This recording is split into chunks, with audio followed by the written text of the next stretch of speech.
So, I just want to do a quick follow-up video on this QTX Flare 1000 fog machine. I just got curious and decided to open up the little remote control box because, yeah, I still don't like it being separate. I know it's going to get lost, probably just like that remote. And while inside is this just tiny little board. I mean, it is tiny in contrast to the huge box they've stuffed it in. And I'd noticed this connector, and it's wired up to this the cable. And well, I've got quite a few of these cables. This didn't come with the fog machine. I've just got a few of these spares. But what? I surely could integrate that just if I plugged it into the port that it came up with, and sure enough, it's got the same connector as well. That's the front panel connector. That's just glued into place. So yeah, I thought I'd grab that. I've plugged it into this one here. It's got to be that middle one there, just like that. I don't know what these other two unpopulated connectors do, but it's the middle one.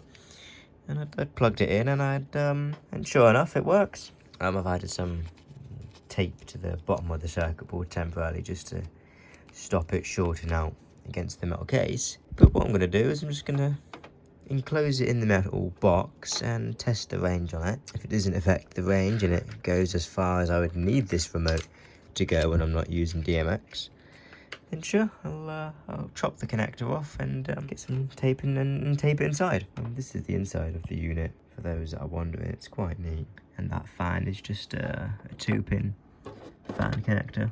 Okay, so I've got the fog machine down there, and so does it still work? Yes, it does. Cool. So yeah, having the control receiver thing encased in the metal box doesn't affect the range at all, and I probably wouldn't need to use it for a distance greater than it is now. And for those that are wondering, DMX does still work with the remote plugged in. DMX just takes control. So if you've got the remote plugged in and you're using DMX, the remote doesn't work, but it will if you unplug the DMX. So yeah, there you go. I have removed the connector, and I have connected it to the bottom of the unit with some double-sided tape. And I've also added some nuts and bolts just to make sure that, you know, if that tape just does come loose, which it very likely is, then this isn't flapping around in the breeze, shorting out 240 volts power connectors and, you know, whatever everything else is. Maybe I might pull this back as well, just to make sure that doesn't get in the way of anything else. I can't actually do that one-handed, but yeah, we'll pull this back as well. But yeah, there we go. Very easy upgrade.